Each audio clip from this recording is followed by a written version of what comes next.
पितृपक्ष के 15 दिन आपके पूर्वज धरती पर किसी न किसी रूप में आते हैं, इसलिए इन दिनों में श्राद्ध कर्म का विशेष महत्व रहता है।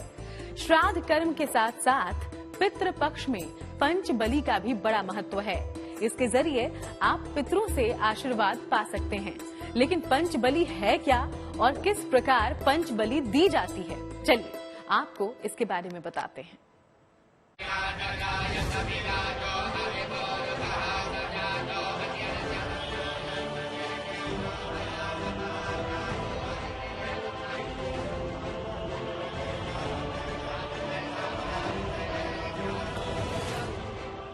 पितृपक्ष में दान पुण्य करने से कुंडली के अशुभ ग्रह तो शांत होते ही हैं, साथ ही आपको मिलती है पितरों की महाकृपा। लेकिन पितृपक्ष में पंच बलि भी विशेष महत्व रखती है। पंच बलि क्या है और किस प्रकार देते हैं पंच बलि, पहले ये जानिए।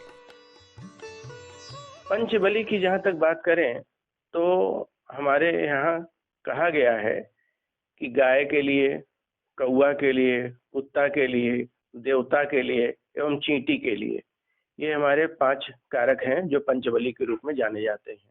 तो इन लोगों को अगर हम अपना अन्न के रूप में कुछ अंश देते हैं तो निश्चित ही हमें मुक्ति मिलती है। तीसरी पीढ़ी अमुक गोत्राणाम अश्वत प्रज प्रमातामह शपथनी का नाम अक्षय तृप्ति वैकुंठ लोकाप्राप्ति ब्रह्म कपाल क्षेत्रे। सबसे पहले भोजन की 3 आहुति कंडा जलाकर दी जाती है। श्राद्ध कर्म में भोजन के पूर्व 5 जगह पर अलग अलग भोजन का थोड़ा थोड़ा अंश निकाला जाता है।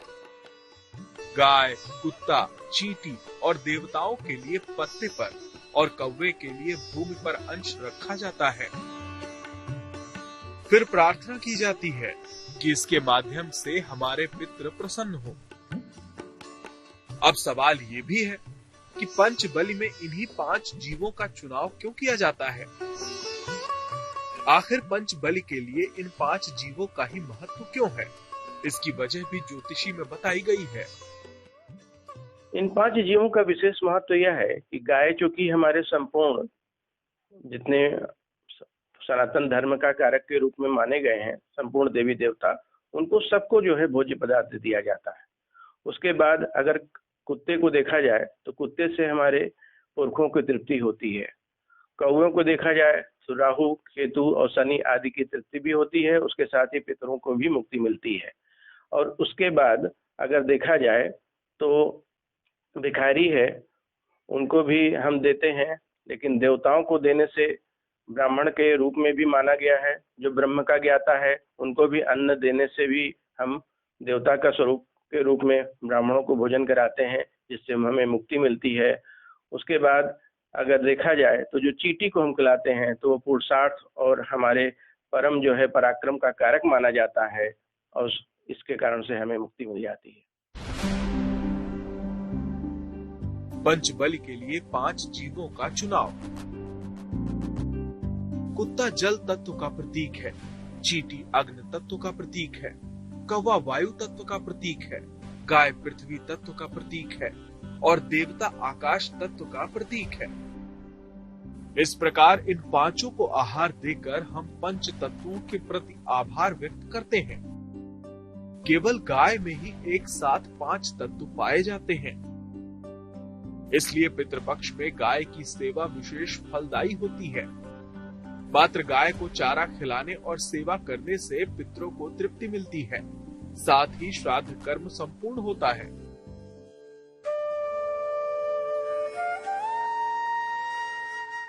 ज्योतिषी के जानकारों का ये मानना है कि पितृपक्ष में हमारे पूर्वज किसी न किसी रूप में धरती पर आते हैं और परिवार जनों को खुशियों का वरदान देते हैं।